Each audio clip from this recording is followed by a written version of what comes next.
పాకిస్తాన్తో ఈ ఉద్రిక్త పరిస్థితులు నెలకొనక ముందే అంటే పెహల్గాం ఉగ్రదాడి ఘటన అనంతరం భారత్ తీసుకోబోయేటటువంటి చర్యలు ఇవి అని ఊహించక మునిపే ఒక అనౌన్స్మెంట్ చేసింది గవర్నమెంట్.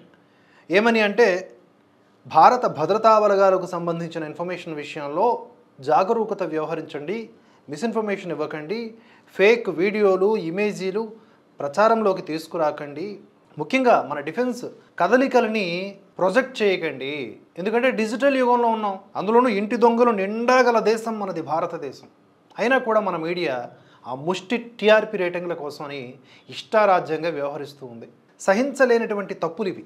నేషనల్ మీడియాలో అవే అరుపులు, లోకల్ మీడియాలో మన తెలుగు మీడియా నాట కూడా అవే అరుపులు ఎందుకు అసలు నాకు అర్థం కావట్లేదు. 1-2% మినహా మొత్తం ఇలాగే తగలడింది. ఇక్కడ మన ఎంఈఏ కానీ మినిస్ట్రీ ఆఫ్ డిఫెన్స్ కానీ ఏ రోజుకు ఆ రోజు బాధ్యతాయుతంగా ప్రెస్ మీట్ పెట్టి దేశానికి అంతర్జాతీయ సమాజానికి ఇన్ఫర్మేషన్ అందిస్తూ ఉంది.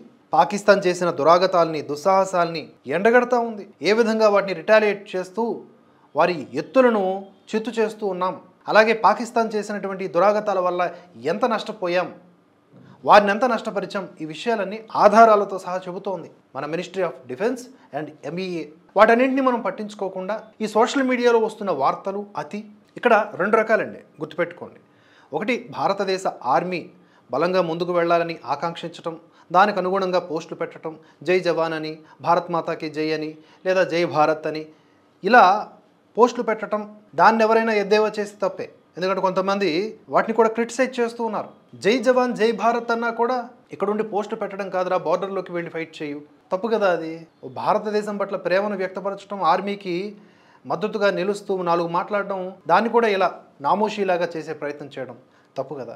మనం దేన్ని ఎండగట్టాలి అంటే అతి వార్తలు, అంటే యథార్థం కాకుండా తప్పుడు వార్తల్ని గట్టిగా అరిచి చెప్పేటటువంటి విధానాలు. అలాగే మరి కొంతమంది డియర్ జవాన్స్ వేసేసేయండి కరాచీని, మన ఆర్మీ ఇదిగో ఇలా కాదు అలా వెళ్ళాలి, ఈ క్షిపణి కాదు ఇంకో క్షిపణి వేయాలి, ఇవన్నీ చెప్తా ఉన్నారన్నమాట. ఆర్మీని రూల్ చేస్తూ ఉన్నారు, ప్లాన్ ఆఫ్ యాక్షన్స్ అన్నీ చెప్తూ ఉన్నారు, మోదీకి గైడ్లైన్స్ ఇస్తూ ఉన్నారు. అంత దుస్థితిలో మన ఇండియన్ ఆర్మీ లేదు. ఇండియన్ ఆర్మీ ఏం చేస్తోందో ఏం చెప్తోందో తద్వారా మనం దానికి అనుగుణంగా బాధ్యతాయుతంగా మెలగాలి. మనం జాగ్రత్తగా ఉంటూ ఈ భారతదేశాన్ని జాగ్రత్తగా కాపాడుకోవాలి. యుద్ధం అనేది మొదలైంది కనుక నష్టం ఇరువైపులా ఉంటుంది.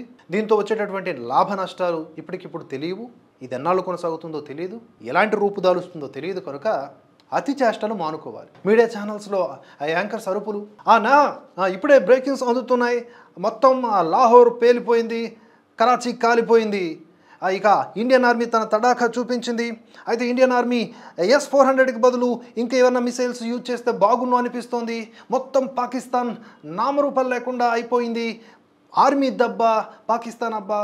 ఓకే సమ్వాట్ ఓకే, కానీ ఏంటి ఇదంతా, ఈ రప్చర్ ఇలాగే నడుస్తుంది నేషనల్ మీడియాలో కూడా. పొద్దున చూస్తే ఈ వార్తల్లో 90% ఫేకే. ఎందుకంత ఆతృత?